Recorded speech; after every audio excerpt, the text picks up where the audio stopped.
সময়টা কীভাবে? ভালো আর কি, ছবি হাতে আসা একটু কম, ইনশাল্লাহ পারবে, যেহেতু আমাদের দল চলে আসে, কোনো চিন্তা নেই এখন আর। এতদিন স্বৈরাচার আমলে কিন্তু আমার ছবির কাজগুলো ছিল খুবই কম, এখন ইনশাল্লাহ আস্তে আস্তে বাড়বে। আর সবচেয়ে ভালো লাগছে এই কারণে আজকে এখানে এসে ইফতার করাটা বড় বিষয় না, বিষয় হচ্ছে সবাই একত্রিত হলাম এবং অনেকদিন ধরে যাকে দেখি নেই আজকে সবাইকে দেখতেছি, আলোচনা হচ্ছে, সুন্দর হাসাহাসি হচ্ছে, ভালো।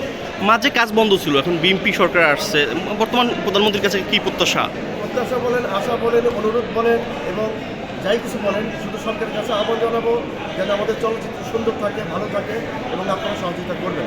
আশা রাখি করছেন, আরও করবেন ইনশাল্লাহ। তাহলে আমাদের চলচ্চিত্র এফডিসি বলেন এবং শিল্পীরা বলেন, কলাকুশলী বলেন, সুস্থ থাকবে, সুন্দর থাকবে। মেহেদী ভাই, আমরা বিগত সরকারের আমলে দেখেছি যে অনেক প্রতিশ্রুতি পাইছি কিন্তু কোনো বাস্তবায়ন দেখিনি, তো সেক্ষেত্রে এবার কি হতে পারে? মানে বিগত সরকার আমলে আমরা যারা দলভুক্ত, বিএনপি দলভুক্ত, তারা কিন্তু বিগত স্বৈরাচার আমলে কিন্তু আমরা কাজ করতে পারি না।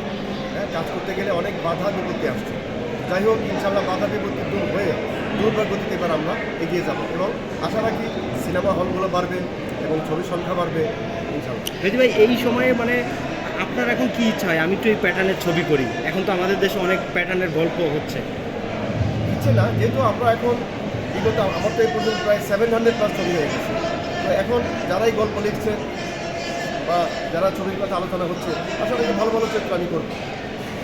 আপনার মানে দলগতভাবে আপনি কোন পদে আছেন বা কি, এটা একটু মানে আপনার রাজনৈতিক পথ। আমি দলগতভাবে আমি সিনিয়র জন্য আহ্বায়ক। সামনে তো শিল্পী সমিতি নির্বাচনের পরিকল্পনা আছে কিনা? নির্বাচনী পরিকল্পনা এখন আলোচনা হচ্ছে, এখন তো বলা যাচ্ছে না। ইনশাল্লাহ আপনাদের সহযোগিতা লাগবে, আপনাদের সহযোগিতা ছাড়া কিন্তু কিছু হবে না নির্বাচন। ওনারা তো কোনো এই পদে তো আসার কোনো প্রয়োজন নেই আমি মনে করি। এখন উনি আসতেও পারবেও না, ইচ্ছা থাকলেও পারবে না, আরও পরে দেরি হবে, সম্ভবই নেই। ঈদ এখনকার সিনেমা দেখা হয় কিনা? হ্যাঁ, ছবি দেখি, আমি প্রচুর ছবি দেখি এবং হলে গিয়েও দেখি এবং বাসে বসে বসেও দেখি। এই সময়ে শাকিব খানকে নিয়ে মূল্যায়ন করবেন কীভাবে? না, উনি তার সব দিকই দেখেছেন। উনি কিন্তু একদিনে হয়নি, ওনার বুদ্ধি, ওনার ভদ্রতা, ওনার মেধা, ওনার পরিশ্রম দিয়ে আজকে উনি সাকিব খান হয়েছে।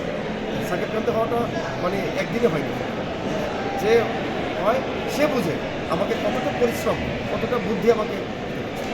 কেমন করছেন এখন তিনি? আছে আলহামদুলিল্লাহ, ভালো, সব মিলে ভালো। আমি একটু দিনের পথে আসছি, সেখানেও ভালো লাগলো। আমি আবার কাজ করবো, আবার দিনের পথেও যাবো, সেটা আলহামদুলিল্লাহ। প্রত্যেক মাসে 3 দিন করে জামাতে যাই এবং আমি চিল্লা কিন্তু করছি। তো যে কারণে বললাম যে দিনের পথে আমার ভালো লাগে, এটা আমার ইচ্ছে ছিল, বাবারও ইচ্ছে ছিল। তো যাই হোক, ওনারা দেখে যেতে পারেনি, এটা আমার আফসোস হয়। যাই হোক, আপনাদের দোয়া বলেন, ইনশাল্লাহ ভালো থাকলে। আমি এগুলো খুব একটা আমি দেখিও না, এগুলো খুব একটা আমার মনে হতো। তাদের উদ্দেশ্যে কী বলবেন? যে যাতা হচ্ছে ফেসবুকে, ঘরের বিষয়ে বাইরে নিয়ে আসে, শিল্পী হিসাবে কতটুকু ভাবমূর্তি নষ্ট হয়? ভাবমূর্তি তো নষ্ট হবেই, একই জিনিস যদি বারবার টপিকগুলো একই টপিক আছে, স্বাভাবিক ভাবমূর্তি নষ্ট হবে। আশা রাখি সুন্দরভাবে করার জন্য।